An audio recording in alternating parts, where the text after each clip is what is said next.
Hello, everybody, and I hope you're ready for an interesting one this time. This is chapter 9, where like 500 things happen, and scarcely is there a recap, which means I'm dreading chapter 10. But let's go over the nonsense that's in chapter 9. First, this whole thing, we go back to the Mission Impossible file, which is not explained in any way, it's just there. I don't really know. But somehow or another, it's all the information she has on this thing, even though she's, never actually talked about studying it. But she has this information. Sure. So, here are the steps to try and teach Hal things so that she could learn to control it. These are the 4... I don't really know what to call these. Experiments? They're not very good experiments. The 4 that Norman has come up with that the brilliance of Theresa shall now test. One was to slide a small coin between 2 glasses on a table. I'd place the coin next to one glass, leave it there a moment, put my finger on it, slide it to the other glass. After doing this a few times, I place the coin in the first glass and wait to see if Hal would move it for me. Okay, at no point in time if we establish that anything that Hal does involves telekinesis or any kind of telekinetic powers.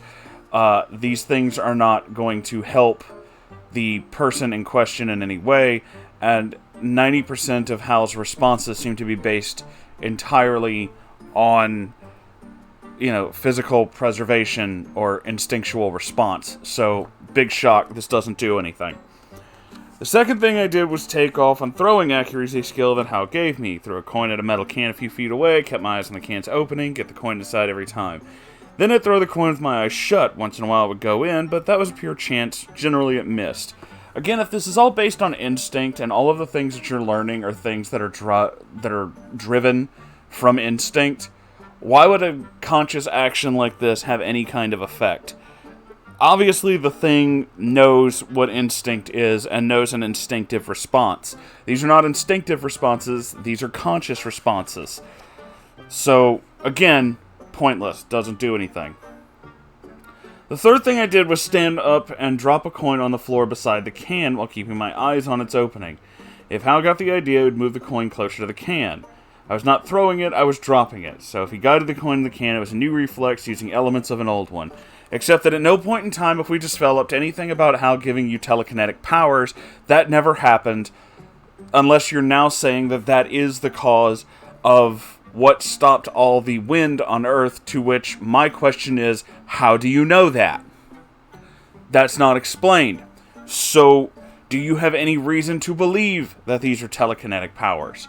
Do you have any reason to believe that that's how this works? We really don't have that.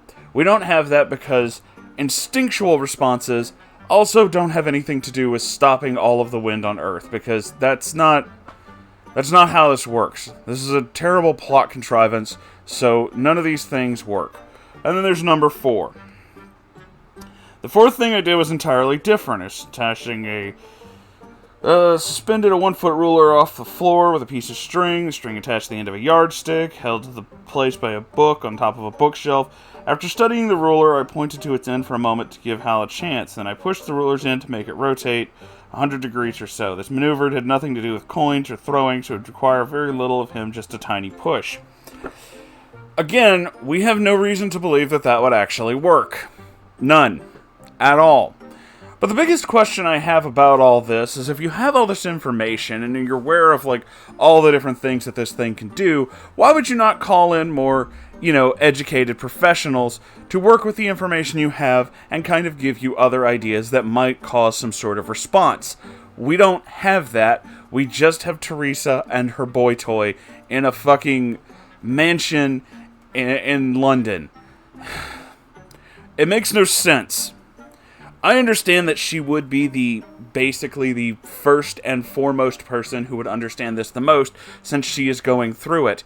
However, the same mentality and the same things can be said about, people like Einstein or, Oppenheimer. Yes, they were the first people to have these ideas about creating things like using the hydrogen atom to create essentially what would later become a hydrogen or an atomic bomb, but then they talked to other human beings. And thus the knowledge grew. Because that's how you spread ideas. You say what's going on, and then you expand upon that. Einstein obviously didn't want to build a bomb. I mean, we kind of know that. That's a big thing in history. When he talked about splitting the hydrogen atom and then shared this idea with his colleagues, they came up with, and still do, I'm sure, more efficient and more precise ways to do it. Because that's how advancing technology works. I'm really upset that I have to explain this, because this is like really common sense fucking shit. All of these things could easily be applied. This book is so bad it's making my brain melt, and I'm just losing words. So forgive my constant stuttering. I swear I'm not drunk. All of these things could be applied to every fucking thing that's happening in this book, but we have more nonsense. So now they have like $1 million. I'm serious. From the random checks and things that people send them. I'm serious. And then there are the constant things. All these different things about how she doesn't appear on television and she doesn't do interviews. So, of course, they interview the people who know her and all these other things. And we get to hear from Father Donutty. I realize that may not be the way to pronounce his name. That's how I'm pronouncing it. Fight me. This is a quote from the book. He had memorized this answer. That's literally what the pretext leading into this says. Quote, let's hear atheists explain a miracle like Theresa. She is a very bright girl but has a simple personality. She knows there's evil in the world, it doesn't affect her. She has simple needs, she doesn't seek what is not hers, she accepts what God gives her. She is borne a great burden for 8 years with no complaints. She is the sanest person I know. We will see if a good girl with no unreasonable ambitions can do good in the world. We believe what we know. We know Theresa. Believe in her also. The lesson is anyone can be as a fine person as Theresa if only they try. Someone who wants to do God's will has an invincible ally. Theresa can't be defeated. I hope she succeeds. I have hope she is a benevolent power. I hope. That is a lot of shit to unpack. So, let's start with certain things. Before I get into this, though, I know I'm sidetracking a lot. I just want to go ahead and let you know that we're not even halfway through this chapter. There's still so much more that happens. I just really want to address these 2 points. The pointless experiments, and then this. This is basically an argument Norman is giving to any of his detractors. I mean, let's be completely fucking honest about that. This has nothing to do with Theresa. This has nothing to do with her morality. This has nothing to do with whether or not she believes in God. This has nothing to do with arguing with atheists. This has everything to do with the fact that Norman believes that anybody who doesn't like his book is some kind of God-hating atheist. And therefore, everything about his book must be perfect in the eyes of himself and anyone who actually believes. That being said, as a bunch of you probably already know, I myself am an atheist. That's only important because what I have to say is what matters. Not because I'm an atheist, you get what I mean. Point is, I don't fucking care what you believe in. That's my bottom line. I really don't care. The only 2 things that factor into my ability, or my need, or desire, whatever the fuck you want to call it, about other people believing in things, is 2 questions. Does it make you happy? Is it hurting anybody? If the answer is yes, it makes you happy, and no, it's not hurting anybody, I don't fucking care what you believe in. That's fine. Do whatever the fuck you want. You only live one time, kids, so you might as well be fucking happy. If believing in whatever it is, God, Jesus, Vishnu, a flying spaghetti monster, that guy on the corner named Earl who says that God is a 9-iron, hey, if all those things make you happy, fucking do it, son. Not a problem with me. I don't give a shit. The fact is that the reason this sticks out to me is not because he's basically saying, solve this one, atheists. It's the fact that he's saying it on such an obviously pathetic platform. Let's hear atheists explain a miracle like Theresa. She's a fucking OC. She's a Mary Sue. I don't have to explain her. I can do it just like that. The only reason she's not affected by any of the evils in the world is because you didn't write her as being affected by any of the evils in the world. I can very easily make the same comments about made-up characters all the time. Tommy the Green Ranger is now the White Ranger. He's no longer affected by the evils in the world. Was he affected by the evils in the world? I don't know. He's not a fucking real person. He's a fictional character. Fictional characters only respond in the way that you fucking write them. You absolute fucking jackass. But we're not fucking done. This whole thing about accepting burdens and all this stuff that God puts on her. Why do you think God sent a mystery alien ball to her? Do you know something that we don't know? Because I'm fairly certain that even if you are very devout, you don't believe that the mystery alien ball came from fucking heaven. You believe it came from Norman's psychotic fucking mind. Because that's the fucking truth. This shit is just, it doesn't make any sense. You're creating arbitrary problems that don't actually exist in any kind of natural way. These are just challenges that you put there for her to easily blow over because that's how Mary Sue characters are. They don't ever have to suffer any challenges. But again, we're not done with this chapter. And I realize that this video is probably going to be kind of long because of that. I'm sorry. So, he restates the entire thing about how this is all new territory and everyone is trying to figure out what this thing is about, except that no, they're not. One person is. We established that. So, then we have this wonderful little note. Someone apparently took a picture of Theresa where it looks as if she's looking into the camera at some kind of event. And then they blew it up to a poster size, and they sent it to her. And Steve is like, I'm going to put it on the wall of the bedroom. And she's like, where did you get this? And he's like, a poster company sent it. They're going to put it on sale next week. I'll bet it's a hit. And she replies, so now I'm a pinup girl. In any other book, this might be charming. In any other book, this might be kind of a funny moment. In any other book, it might be kind of like, oh, haha, I guess everybody will have pictures of your wife on their wall now. It's a little weird, but okay, whatever. You know, world-saving event. That's kind of a thing. Sure, fine. This is not the first time she's made comments like this, and it makes her seem shockingly self-centered. She really is, though. But also not. She is but isn't. She's humble but selfish. She's completely neutral and at the same time overly emotional. Because, as we have established with the idea of a Mary Sue character, they don't have any normal definition. Everyone loves them regardless. And god damn it, is that ever a thing in this book. So, at some point she gets tired of being stuck in this place and studying all this stuff. It has been 3 weeks. That's what we've established. It's 3 weeks. You studied this for 3 weeks. And she's like, I can't stand being in this place anymore.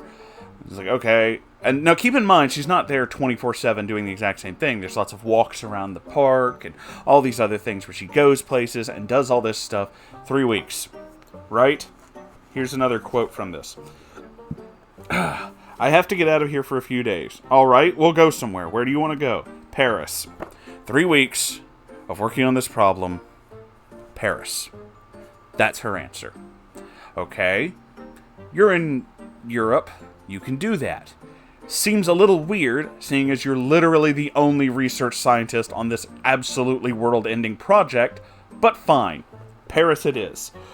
So the entire thing is going to Paris and talking about how they get there in a very nice way. There's a Royal Navy boat with no markings. I'm literally reading from the pages, which is why I only know this. I would not memorize this book for an extended period of time. It makes me physically ill. There's all about going to this very fancy restaurant or whatever. Right? So they go to this restaurant, and they're in disguise because, ooh, people will notice them. And while in the restaurant, they are upset at the fact that no one seems to want to seat them or pay attention to them. This is Norman projecting that Americans in Paris would be somehow snubbed at a fancy restaurant. This is simply not true. Because despite the country of origin, despite whether you are an American in a French restaurant, or an Italian restaurant, or a fucking Japanese restaurant, it is a restaurant. They depend on you being there, buying things from them, and consuming them, because that's literally their fucking livelihood. Yeah, they don't get seated because they're not famous or whatever, but a bunch of other strangers who come in do. This is Norman's hot take on the French, everybody. Are you so fucking excited for it? It's amazing. Also, we have this wonderful note here. Why do Americans visit Paris, I asked. I don't know. Hype, I guess. It was only a tired old city. American cities offered as much. I miss chipmunks, I said. Let's go find some. There aren't any in Europe. I checked.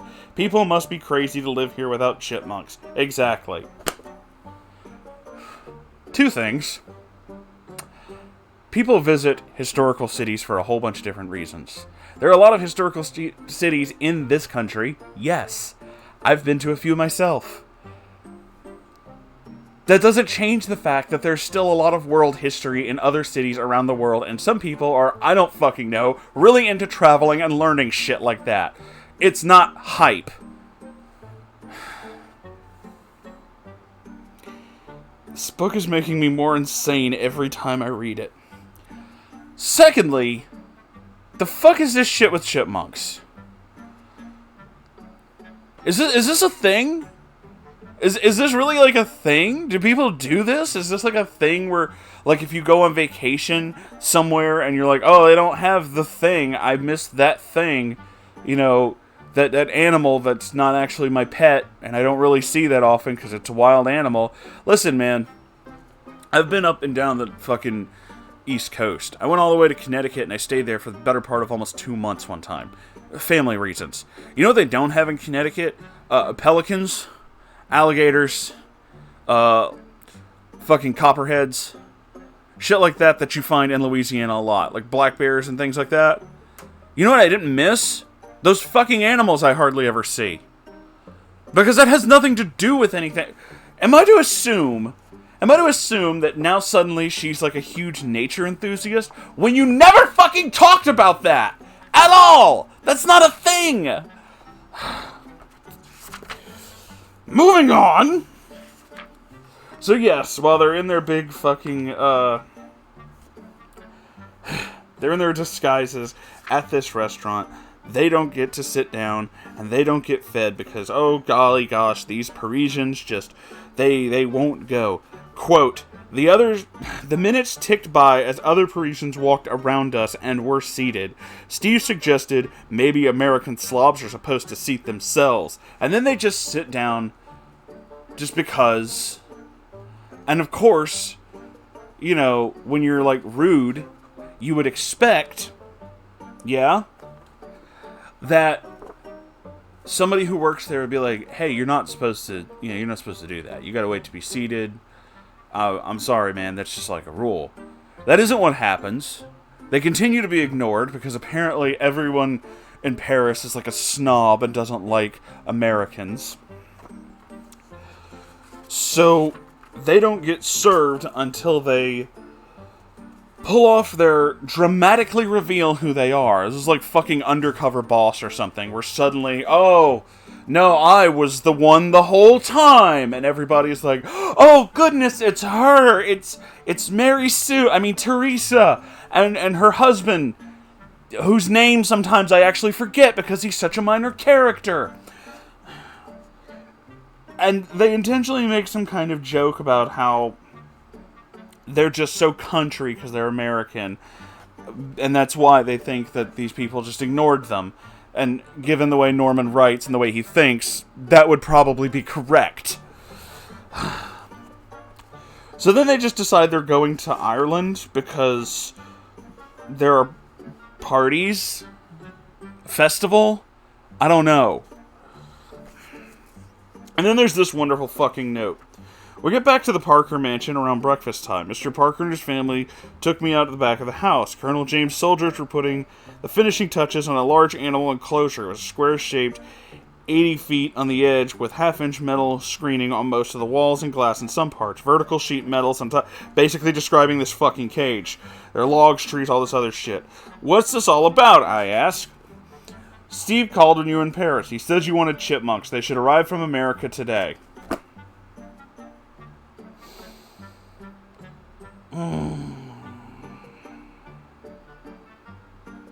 You know, I'm not exactly sure of the exact time frame, but a long time ago, there were a species of a type of rat introduced to the Louisiana area to cull the growth of certain plants and to stop the spread of certain vermin. And this type of rat was called a nutri-rat. And eventually the nutri-rat got to the point where it was so dominant in the area, so overwhelmingly set with no natural predators, that the state government would put out bounties for each one that you killed because they were getting so overpopulated that they were damaging property and causing all kinds of problems. This is what's known as introducing a species that does not belong to this environment. It can fuck up the entire ecosystem. It can cause a lot of problems. The only reason I bring this up, and I'm certain you can see where I'm going with this, is the whole chipmunk thing. But they're all in an enclosure. That's not the point. That really isn't the point. The point is that this thing is not native to this area. Can cause problems. They're chipmunks. We know they can. And all of this is just being done because Theresa's bored. She's bored. Mrs. Chipmunks used to live in Massachusetts. She's the best girl, but she's just bored, you know. Hey, you know what might solve your boredom problem? Maybe just a little? How about fixing the entire fucking planet that you established was a thing that you were gonna do in this fucking book? She just has all these weird idle pastimes and non-adventures where she just goes places and judges people. Because that's the entire reason for the whole trip to Paris, is so that she can go there and judge the Parisians. Oh, they're so snobbish. How dare they ignore me? Because I'm an American. I really hate that stereotype. I really do, because it's obviously stupid and wrong. And it's so outdated and just not at all how things work. This book feels like it was written before the internet was made. It was published in 2006! It was sold on fucking Amazon! How the fuck do you have such outdated mentality about people when you have this massive communication network where you can literally just fucking talk to them? I really do not understand this, and it's making me more and more insane. I've only read one chapter tonight, and I kind of feel like ripping this fucking thing in half. Holy shit, there's still like fucking, 18 more, 19 more. I don't fucking know. There's so much more to this book. I get the impression it's going to get even crazier, maybe more offensive, maybe more insane. No maybe to the last part. It's definitely going to get more insane. I really hope you guys are enjoying this, because it's making me kind of nuts. But, with all that being said, holy shit. Thank you all for being here and for watching this. If you would like, comment, and subscribe, I would like it. Obviously you would, because you liked it. That's what that button's for. Please consider donating to my Patreon. I don't do advertisement, so that's the only way I get paid. And you can buy something from the merch store, if you would like. No pressure. It sounds really hostile, but it's only because I'm really angry. But it's not with you, it's with Norman. So, I don't know what else to put after that, aside from just to tell you all, I love you all. Have a wonderful day, night, whatever. Don't fucking read this book, man. It's bad, and I'm not even 10 chapters in yet. I'm about to be, though. I'm about to be. Oh, God. I'll see you in the next video. Goodbye.